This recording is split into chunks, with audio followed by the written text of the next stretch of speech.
బాబు ఈ అడ్రస్ ఎక్కడుందో కొంచెం చెప్తావా? ఈ స్ట్రైట్ కి వెళ్ళి రైట్ కి తిరగండి. తెలుగు సార్ మీరా?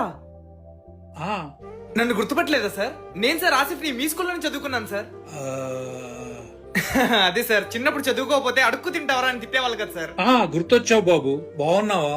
బాగున్నాను సార్. ఏం చేస్తున్నావు ఇప్పుడు? ప్రెసెంట్ బీటెక్ అయిపోయింది సార్. మంచి జాబ్ కోసం సెర్చ్ చేస్తున్నా. చాలా సంతోషం బాబు. కానీ చిన్నప్పుడే బాగుండేది సార్. ఏ బరువు బాధ్యతలు ఉండేవి కావు.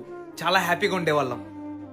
మీకు గుర్తుందా సార్, చిన్నప్పుడు నేను హోంవర్క్ చేయకపోతే మీరు నన్ను కొట్టేవాళ్ళు. ఏరా, ఇవాళ కూడా హోంవర్క్ చేయలేదా? చేపట్టు. గుర్తొచ్చింది. మళ్ళీ ఒకసారి సరదాగా నన్ను కొట్టండి సార్. అయ్యో వద్దులే బాబు. Please sir. చిన్నప్పుడు అంటే హోంవర్క్ చేయలేదని కొట్టేవాడిని. ఇప్పుడు నిన్ను కొట్టడానికి కారణం ఏముంది చెప్పు? ఇప్పుడు జాబ్ లేదు కదా సార్, అందుకని కొట్టండి. ఏం లేదు సార్, చిన్ననాటి ఆ తీపి జ్ఞాపకాల్ని మళ్ళీ గుర్తు చేసుకోవడం కోసం అంతే. సర్లే, చేపట్టు. జాబ్ లేకుండా రోడ్ల మీద తిరుగుతావు. కడుపు అన్నం తిన్నావు గడ్డ తింటావు. ఆగరా.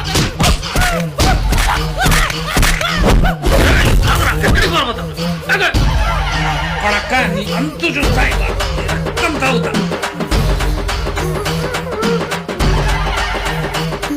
ఎక్కడున్నారు నా కొడక?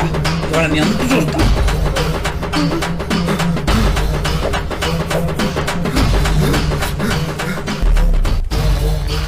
అయ్యా అన్నం తిని 10 రోజులు అవుతుందయ్యా. 1 రూపాయి ఉంటే ధర్మం చేయ్యా.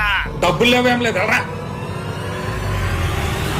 అమ్మయ్యా, గుర్తుపట్టలేదు. చెప్పాగారా చదువుకోపోతే అడుక్కు తింటామని.